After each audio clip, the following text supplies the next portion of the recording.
Hi everybody, this is Bonnie from Bonnie's Creative Place, stampingup.net, and I am coming to you with card number 1 of our February online workshop.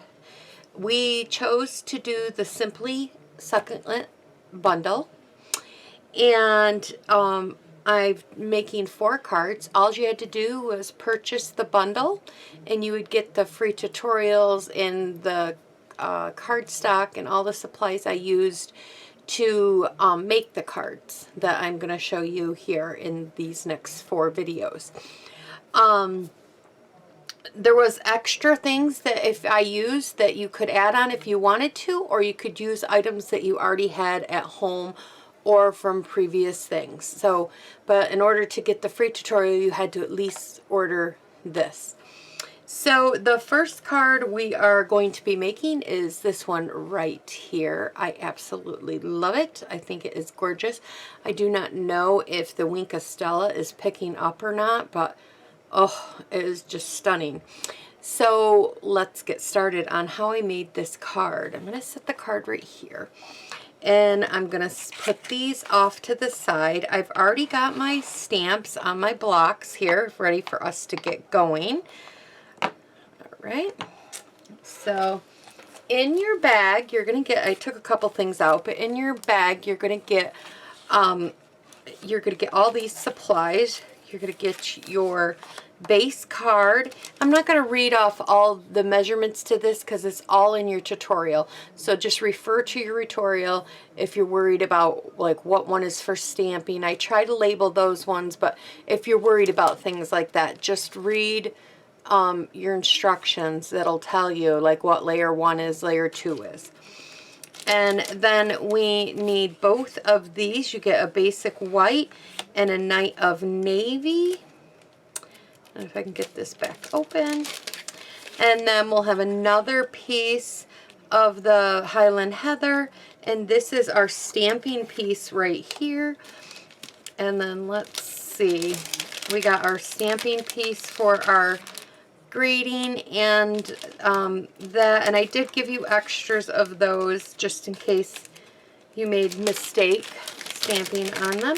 And then you have your gems and you have your twine. Now your gems and twine in that are in another little bag. I just threw mine in this bag like this, but yours will be in a little tiny bag. So let's set this stuff off to the side because we don't need that right now.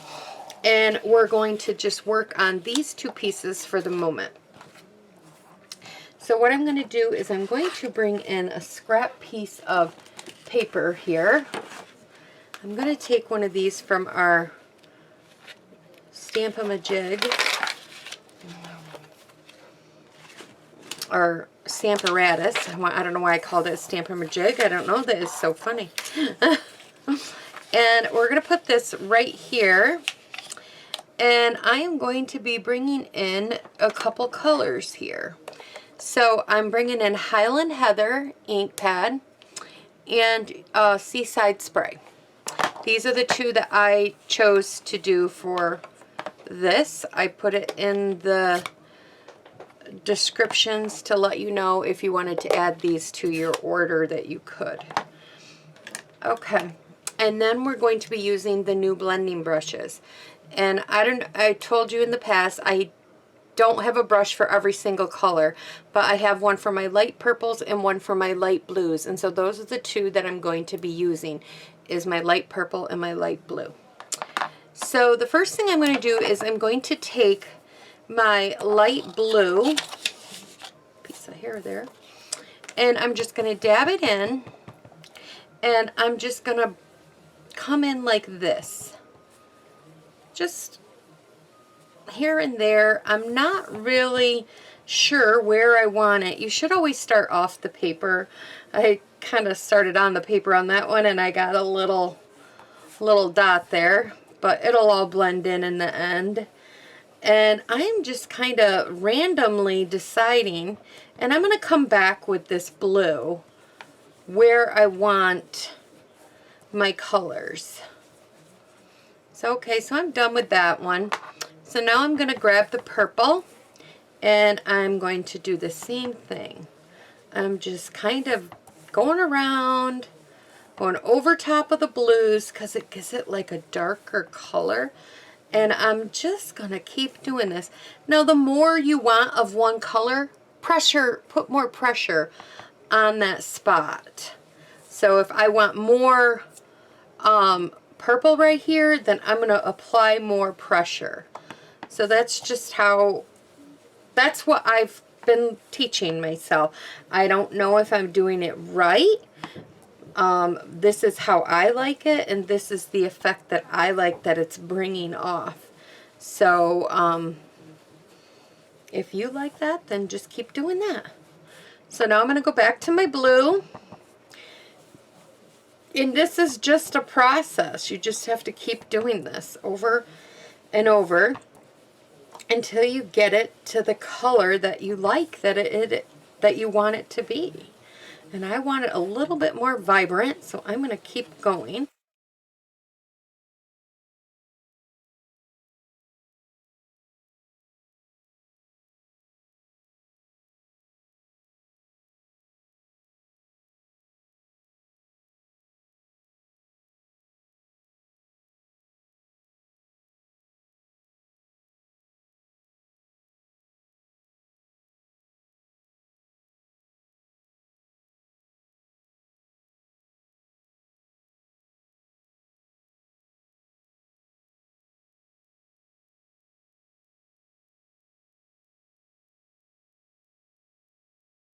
Okay, I think I like that. I think I like the way that came out. Bring it up. You just kind of keep going until you get it to where you like it. Okay, and then to clean these off, you just kind of rub them on your scrap paper until you kind of don't see anymore.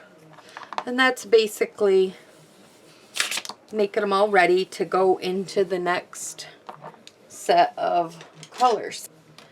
Okay, so we're going to take the Night of Navy sheet and we're going to take the big embossing die that came into your, and with your dies. And we're going to place these two on here.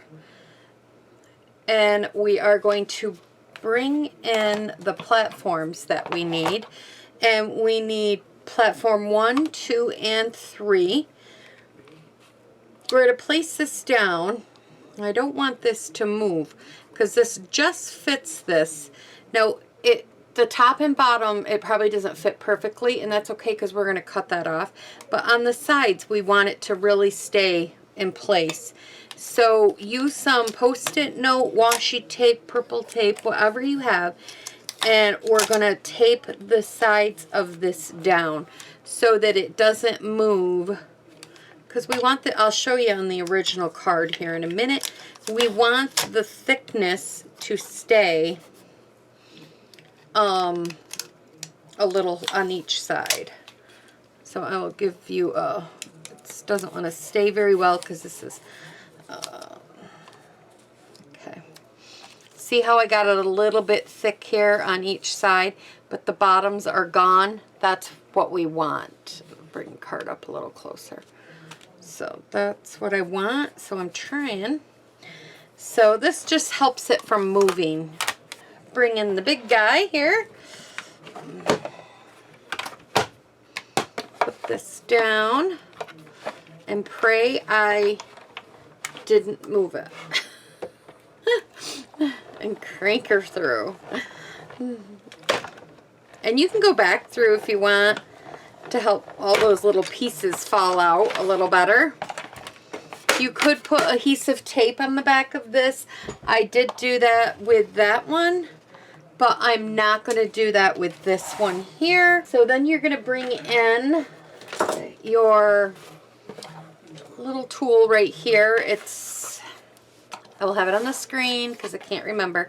I keep mine in an old paper pumpkin box, and I end up reusing these for this right here. And then I just put this in here. You can sit and use your pokey tool if you want, but this helps it. You just run this across like this, and voila, they just kind of like fall off. Clean that off a little bit and then go again. I haven't dumped this since Christmas, so probably about due now. And I just collect them all and do this here like that. And then for any real little pieces, I just poke this through. There's a couple tiny ones that it might not get, but I'll tell you that makes this whole process a lot easier. Okay, I think I got them all. And we're just going to take our snips. I mean, you can put this in a cutter, but I just take my snips and I'm just going across and I'm cutting this thin line off. Right along here. And this is just because of the purpose of how I wanted my papers to line up. And I'll explain that when we putting it together. Okay, so here we go. So I got this cut off here. Oh, I got a little piece that's still hanging on. Oh. I can see what I'm doing. There we go.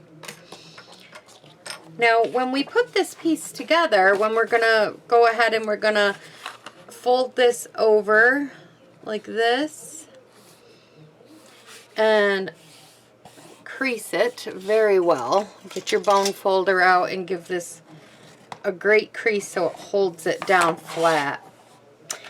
And when you put this piece on, I wanted this to have the 1/4 inch all the way around it. But this piece takes up the whole thing if you do that.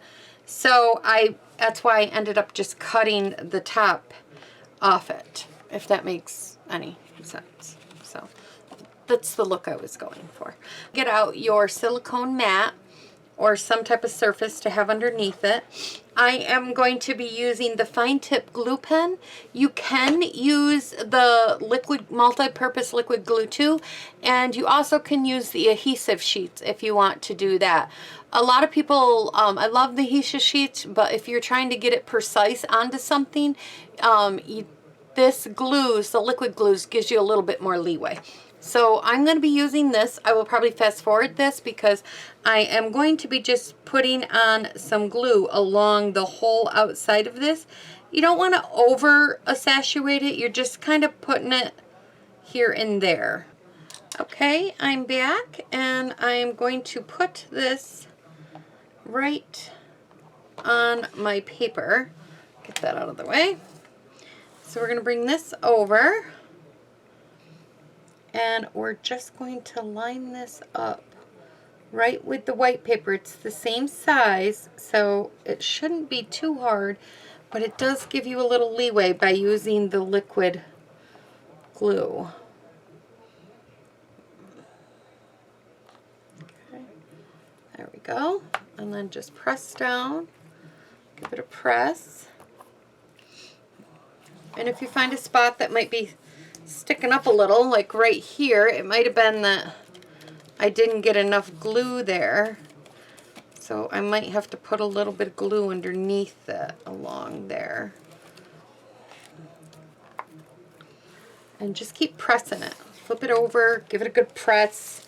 If you have a brayer, maybe run a brayer across it, but I think your hand will work just as good, just like I'm doing right here.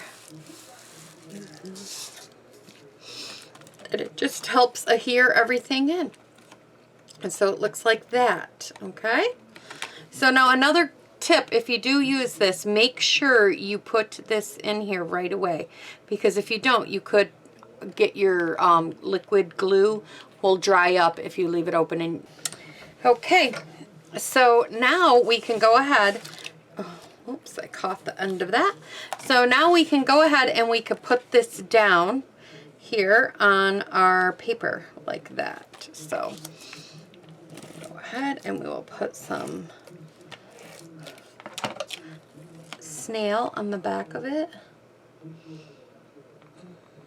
Put this down just like that. So So now we have that down.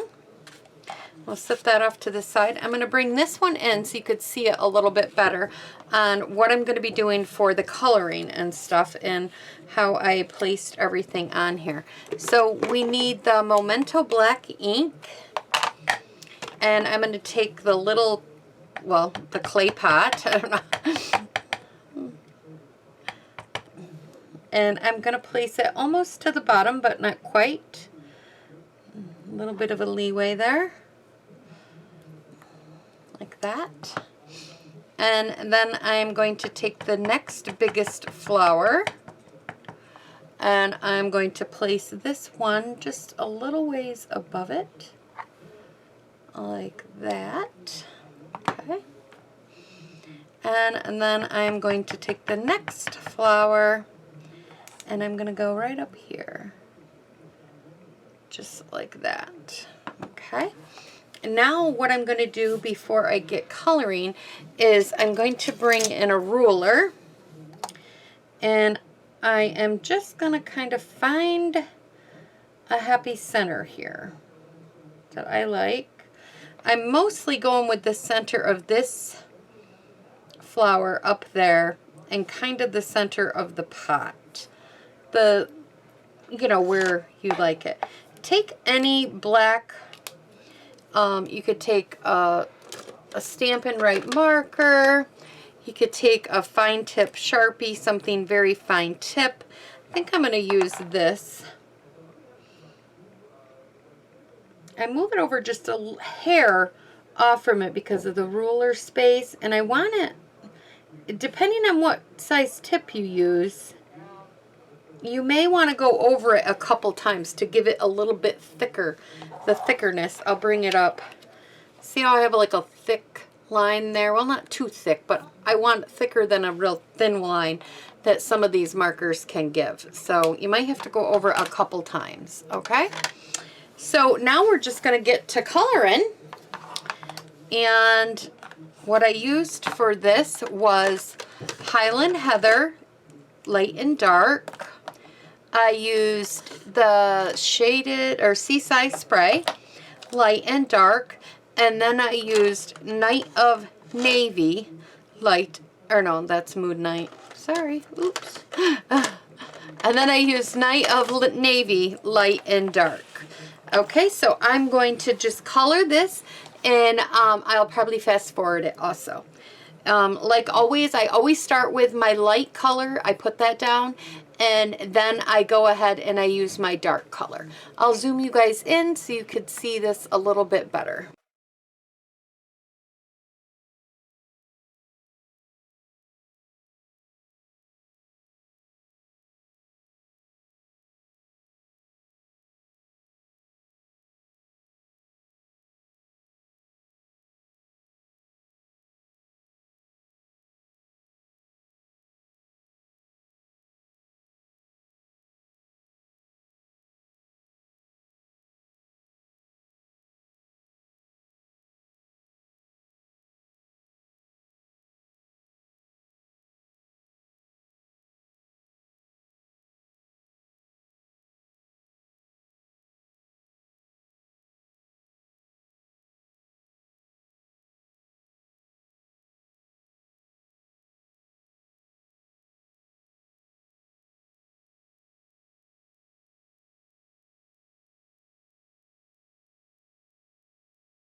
Okay, so there's our coloring.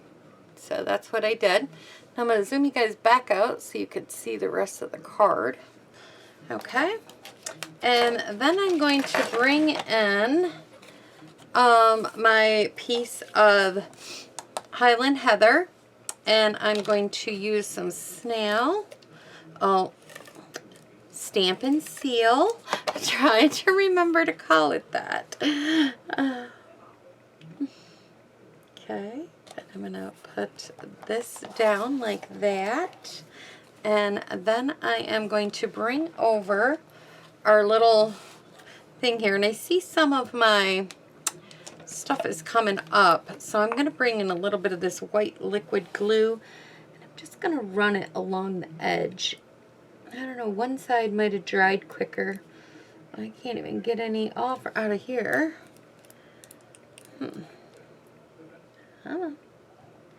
Oh, first you can't get any, and then I get a ton. And I'm just going to put it along here ever so lightly and let it set for a minute and see if there's any more spots. There we go. I think that's it. Okay. There we go. A little bit much right there. Baby wipe here, clean that up. Throw that away. Okay. So now I end up taking Stamp and Dimensionals, and I end up putting it on the back of this so that it will pop up.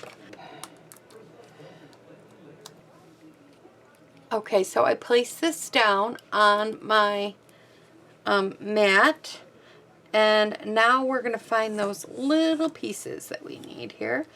And I'm going to stamp this with the Happy Birthday and the black Memento ink. And I think this is, looks like the same one I used. This one just looks a little more curvier.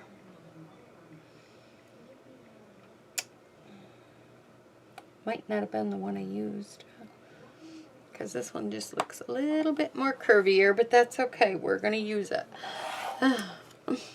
And you can use the thanks out of there or whatever.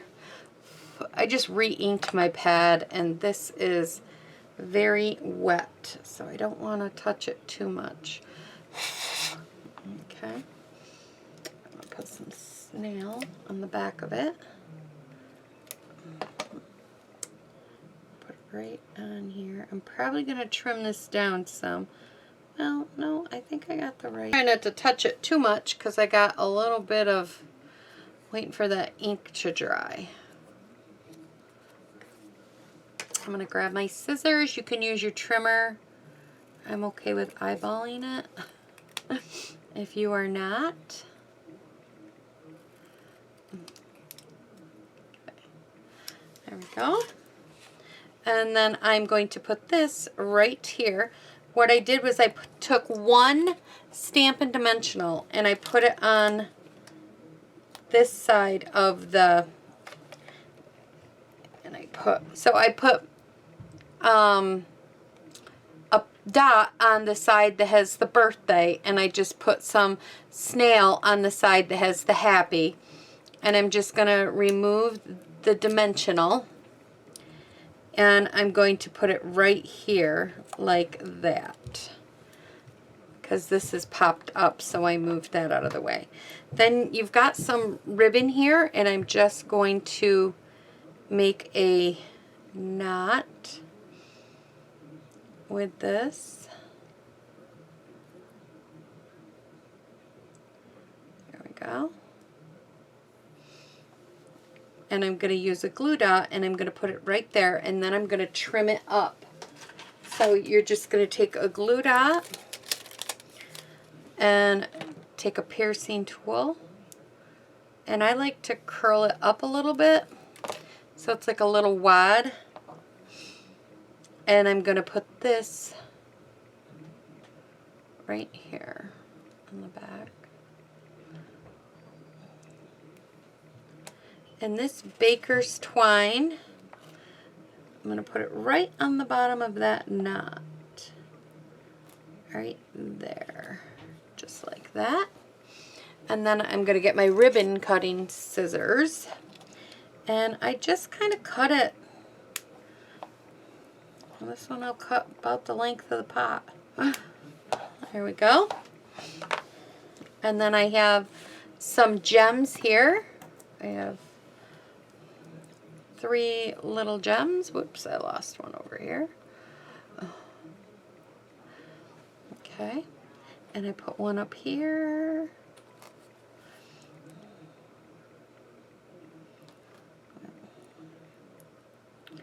Put one down here.